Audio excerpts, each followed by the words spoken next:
Are you truly in a good place in life right now? The honest answer might depend on the moment you ask. And if someone asks, "Are you happy?" that answer can shift too, sometimes unexpectedly, sometimes painfully. Since Luther Vandross first entered the world of music, he became the embodiment of a quiet contradiction, an artist celebrated for creating timeless love songs that have comforted millions, yet a soul who seemed to carry an unspoken distance from the kind of love he so beautifully described. In this video, we'll take a thoughtful journey through the life and legacy of Luther Vandross, an R&B icon whose velvet voice concealed layers of solitude that few ever truly understood. We'll explore the brilliance of his success, the challenges behind the scenes, and the emotional depth that made his music feel so personal to listeners everywhere. This is more than a story about fame. It's a reflection on the human experience, how someone can shine under the brightest lights and still feel a quiet emptiness within. A powerful reminder of the complex intersections between art, emotion, and the hidden realities behind a legendary voice.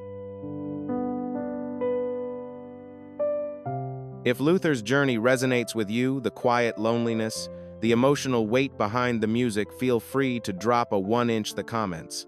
And if you see his story differently, you can leave a 0 as well. Every perspective matters here.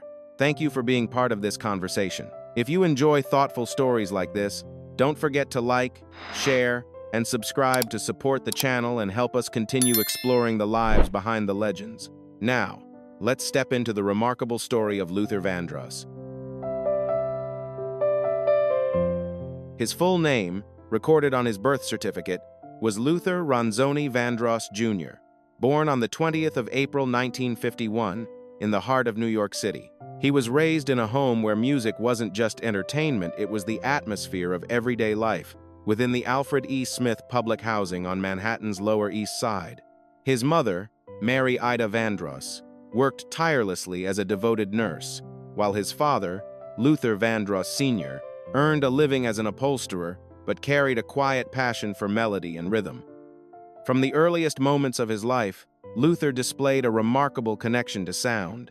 By the age of 3, he had already learned to play the piano purely by listening, an almost magical ability that hinted at something extraordinary. His early years were painted with warmth, afternoons by the beach, family dancing in the living room, and laughter filling the air like a song. Yet life's harmony was interrupted too soon. In 1959, when Luther was only 8 years old, his father passed away unexpectedly, leaving behind a silence that would shape the young boy's journey forever.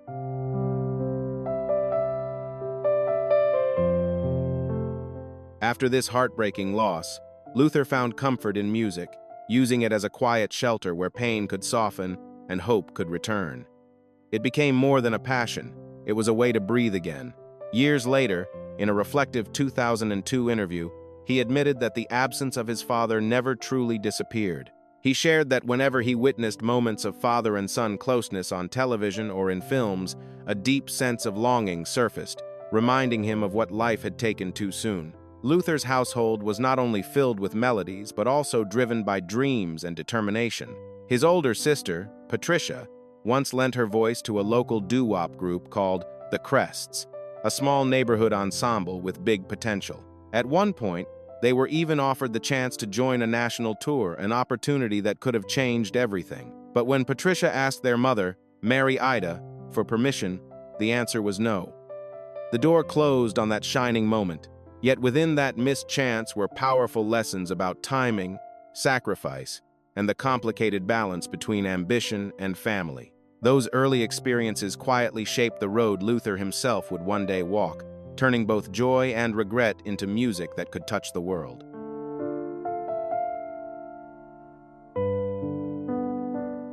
A year later, the Crests released their first hit single, but Patricia remained at home, quietly waiting for her own moment to arrive. Sometimes, life's brightest chances don't come when we expect, and her story became an early reminder that destiny often moves on its own timeline. Patricia, along with their sister Anne, often took young Luther to the theater, an almost magical space where music transformed into pure spectacle. There, he witnessed unforgettable performances by legends such as Dionne Warwick and Aretha Franklin. Under the glow of stage lights, something awakened inside him. Each note, each gesture, Each wave of emotion pouring from the performers felt like a message meant directly for his soul. He watched how artists could guide an entire audience with nothing but their voice, how Diana Ross seemed to radiate an almost otherworldly presence, and how Dionne Warwick could deliver emotion with breathtaking subtlety. In those moments, Luther began to see his future more clearly than ever before. Dionne Warwick, in particular, became his greatest inspiration, her soulful expression and graceful power leaving an imprint that would shape the artist he was destined to become.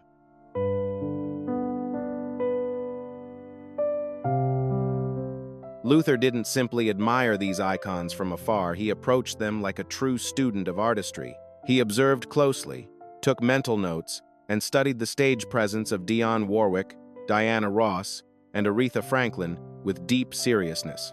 As he matured, he often reflected that these three remarkable women were the greatest influences on his musical journey. Each carried a unique brilliance, and through them, Luther learned that music was not just sound, but emotion, storytelling, and pure expression. These early inspirations sharpened his instincts and shaped his creative identity. While still in high school, Luther formed a group called Shades of Jade, made up mostly of classmates, including his close friend Robin. It was one of his first real steps into building something of his own. Around the same time, he began performing during amateur nights at the legendary Apollo Theater. Those nights became his training ground, a place where he tested his voice, discovered the weight of the spotlight, and learned the rhythm of the stage through both small triumphs and humbling setbacks. Each performance, whether smooth or shaky, quietly prepared him for the extraordinary path ahead.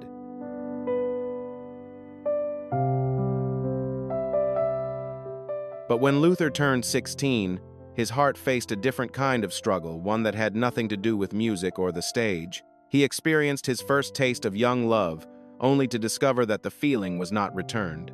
In Craig Seymour's book, Luther, The Life and Legacy of Luther Vandross, Luther remembered the moment with heartbreaking simplicity, recalling that the person essentially responded with, "Thank you, but I'm not interested." That quiet rejection left a deep mark. It was the kind of emotional wound that feels intensely personal, especially at such a tender age, and Luther carried that memory with him for years. He never revealed who the person was, keeping that chapter of his life wrapped in privacy. In the face of loneliness, Luther searched for comfort in the small ways many people do, turning to food as a source of warmth and distraction. He once admitted that whenever he felt overwhelmed or hopeless, his first instinct was to eat, using it as a way to soften the heaviness inside. Yet even through that inner pain, Luther did not let go of his dreams. Music remained his true direction forward. And soon, he and the members of Shades of Jade earned an important opportunity. They were selected for the Apollo Youth Group production, Listen My Brother, a step that signaled brighter horizons ahead.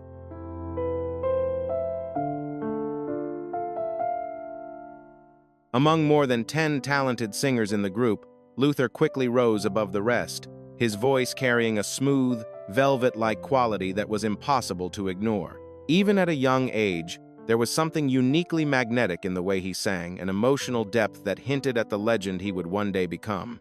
The group went on to release 2 singles featuring Luther's vocals, and their sound left a lasting impression during the Harlem Cultural Festival in late August 1969. Momentum built rapidly, and opportunities seemed to arrive one after another. Not long after, they received an invitation that was both unexpected and historic, an appearance on the very first episode of a brand new children's public television show, Sesame Street. Through colorful characters, playful storytelling, and gentle lessons, the program would become a cultural landmark, and Luther was briefly part of its earliest beginnings. Yet even as recognition and success surrounded him at only 18 years old, something still felt missing. Fame did not automatically fill the quieter spaces of the heart. In a thoughtful 1990 interview, Luther admitted that while others were discovering romance and connection, he somehow drifted past it. Love was all around him, but his focus was elsewhere. His world, he said, revolved almost entirely around music, around the headphones, the melodies, and the endless pursuit of sound.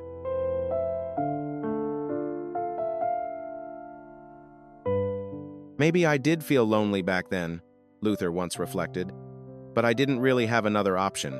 Music became an obsession, and even now, it still is. Those words reveal something powerful. For Luther, Music was never just a hobby, it was a lifeline, a world he could disappear into when everything else felt uncertain. During his years at William Howard Taft High School in the Bronx, Luther's passion wasn't limited to performing. He also became a devoted admirer of great voices, forming the very first Patti LaBelle fan club. He even served as its president, treating the role with surprising seriousness, as if he already understood the importance of celebrating artistry and building community around music. After graduating, Luther briefly attended Western Michigan University, but it didn't take long for him to realize where his true calling lived. The pull of music was too strong to ignore. He made the bold choice to step away from the traditional path and fully dedicate himself to his craft, a decision that would ultimately shape the extraordinary journey of his life and the legacy he would leave behind.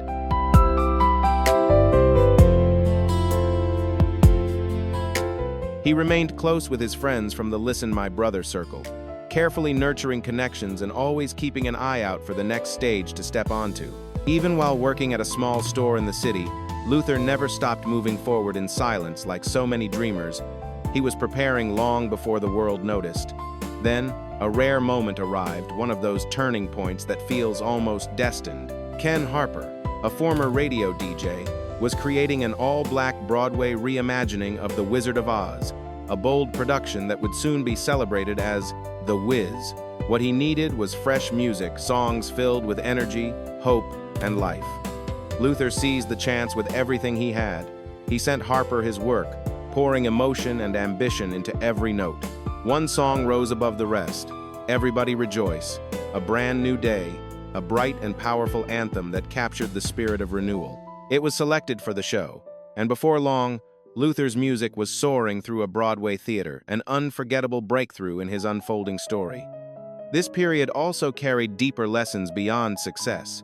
In the creative world surrounding the production, Luther encountered David Bowie, and that experience became a personal milestone. For the first time, he was stepping outside the comfort of his New York routine. Still living with his mother, he suddenly found himself in a professional environment far larger than anything he had known, learning firsthand what it meant to stand beside major artists and sing in spaces where dreams truly expand.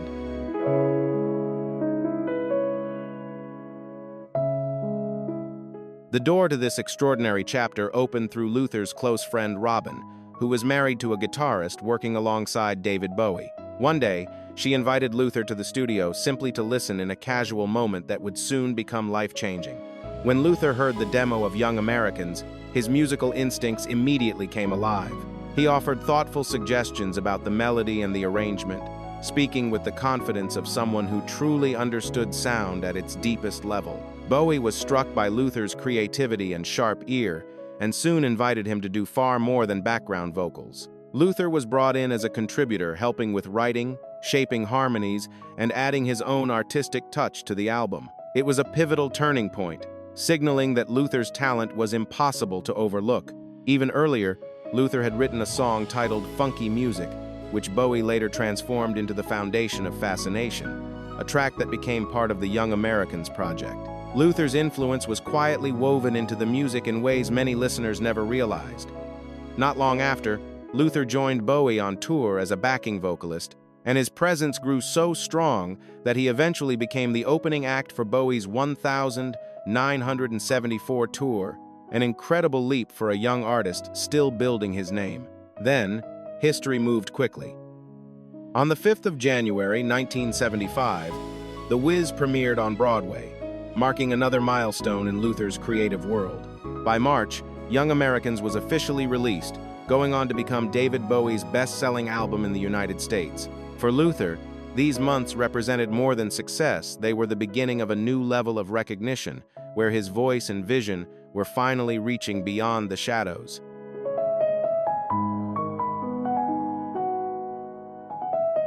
After stepping away from David Bowie's tour, Luther embraced another valuable opportunity, this time working with Bette Midler as she prepared a brand new live show. Night after night, Luther's voice helped lift the performances, blending smoothly into the music as a background vocalist.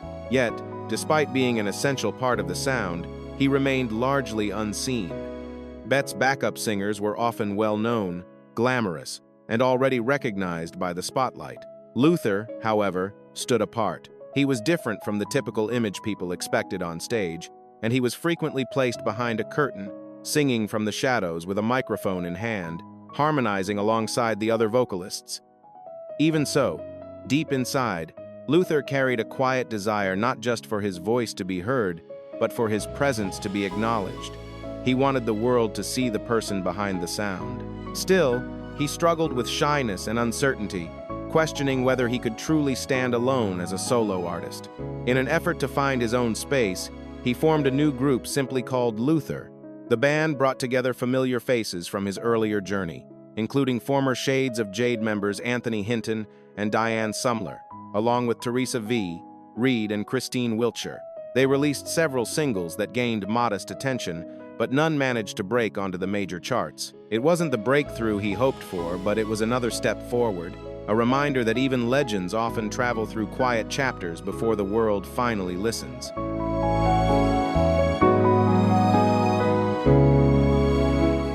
During this period, Luther found ways to keep moving forward, even when the spotlight still felt distant. To support himself, he wrote music for commercials, turning creativity into steady income.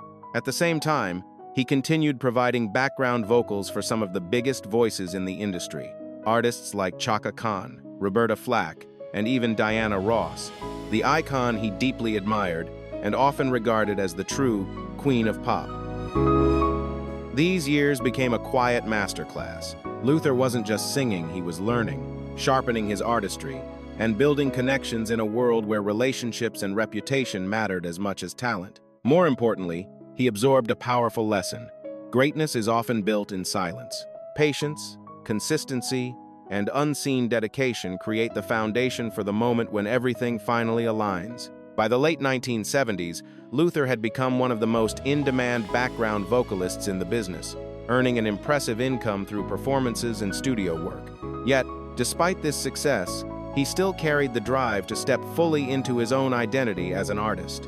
By 1980, the group Luther eventually came to an end, but his name was already circulating in influential circles. That's when Jacques-Fred Petrus, an Italian-born French businessman with a vision for modern pop dance music, took notice. Petrus had formed a group called Change and wanted Luther as the lead voice. The collaboration proved electric. They released 2 singles, including the unforgettable Searching and The Glow of Love, both of which soared to #1 on the U.S. dance charts. For Luther, it was another clear signal. The world was getting closer to hearing him not from the background, but from the center stage.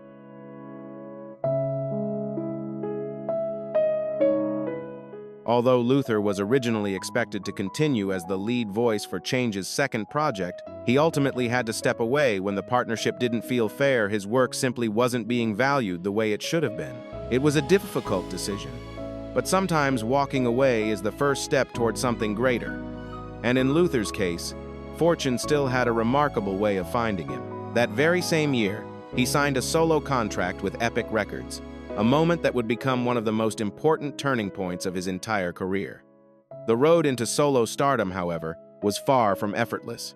When his first album arrived, it may have appeared to some as an overnight breakthrough, but for Luther, nothing about it was sudden. It was the culmination of years spent working patiently behind the scenes, building his voice, his confidence, and his craft in the shadows of the industry.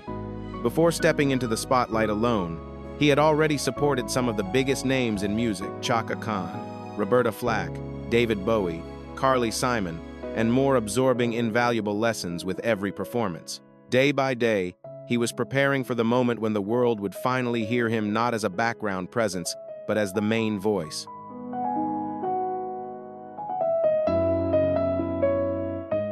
Luther's solo journey truly ignited in 1981 with the release of his debut album, Never Too Much. The title track, written by Luther himself, quickly became a breakthrough sensation, soaring to #1 on the R&B charts and announcing to the world that a new powerhouse voice had arrived. But this success was more than just a hit song. It was the reward of years of perseverance. Luther's rise became a living reminder that patience, passion, and quiet dedication can eventually carry an artist from the background into the spotlight.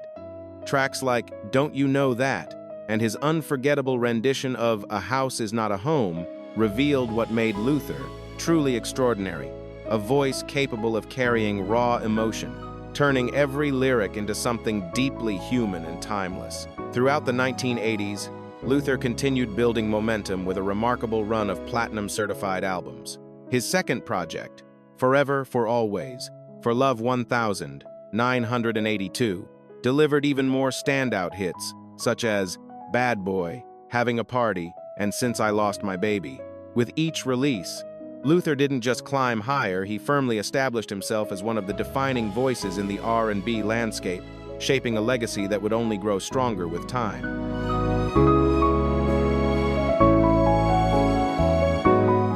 By 1982, Luther had become a familiar name in homes across the country.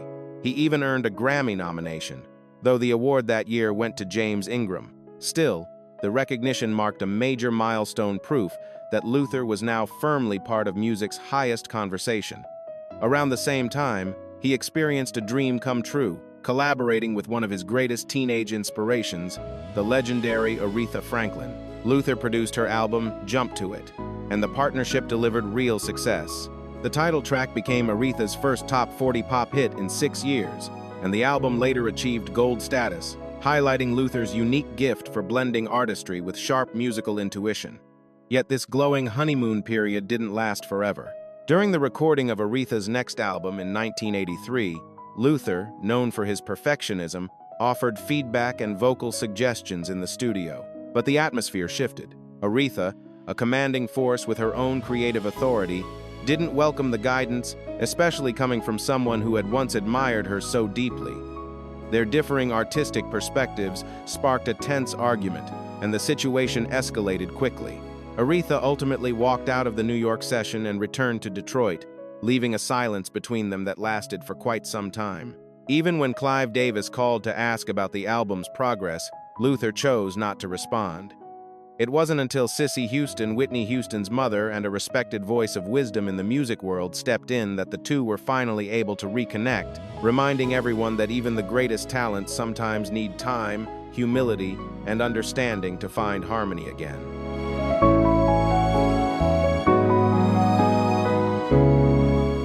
In time, Luther and Aretha Franklin found their way back to the studio, setting aside the tension and completing the album Get It Right in 1983. The project became another strong success, once again highlighting Aretha's unmatched vocal power and reminding listeners why she remained an enduring musical force. That same year, Luther continued building his own legacy with the release of Busybody, an album that delivered the hit single, Superstar. It was yet another step in his steady rise, proving that his voice and artistry were only growing more refined with each release. The album also held a deeply personal milestone. How Many Times Can We Say Goodbye? A duet with Dionne Warwick. For Luther, this was far more than just a collaboration, it was the fulfillment of a lifelong dream. Dionne wasn't simply a fellow artist to him. She was the very spark that first lit his passion for music. Luther once revealed the moment that truly inspired his journey. As a young boy sitting in a theater, he watched a woman in a red dress step onto the stage and perform songs like Don't Make Me Over and Walk On By. Something about her presence, her voice, and the emotion she carried through every note struck him like a revelation. In that instant, Luther realized he wanted to move people the same way she had moved him. That singer was Dionne Warwick, and from that unforgettable moment forward, their connection grew into a lifelong friendship, one rooted in admiration, music, and the kind of bond that comes full circle when dreams finally meet reality.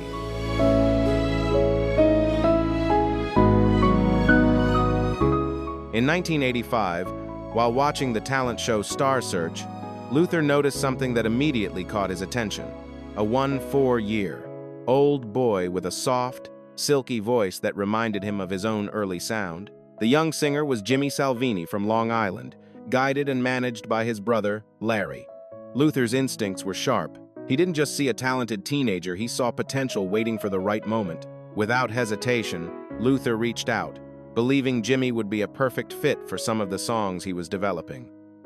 He soon brought the brothers to Los Angeles, offering mentorship and real support behind the scenes. With Luther's guidance, Jimmy was able to negotiate a major contract reportedly worth $250,000 with Elektra Records, and Luther even stepped in to produce his debut album. It was another example of how Luther wasn't only building his own career, he was quietly helping shape opportunities for others as well.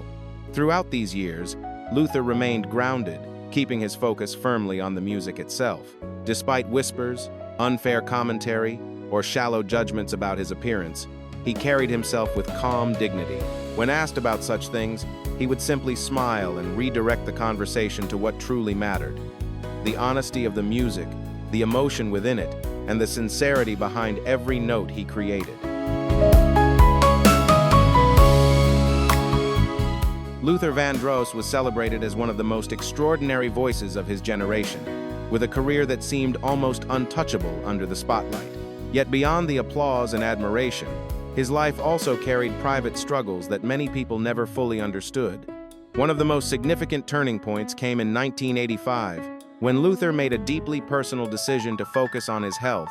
In a relatively short time, he lost a large amount of weight, an effort that reflected not only discipline, but also a quiet act of self-care. For Luther, it was a way of showing compassion toward himself while navigating the pressures of fame.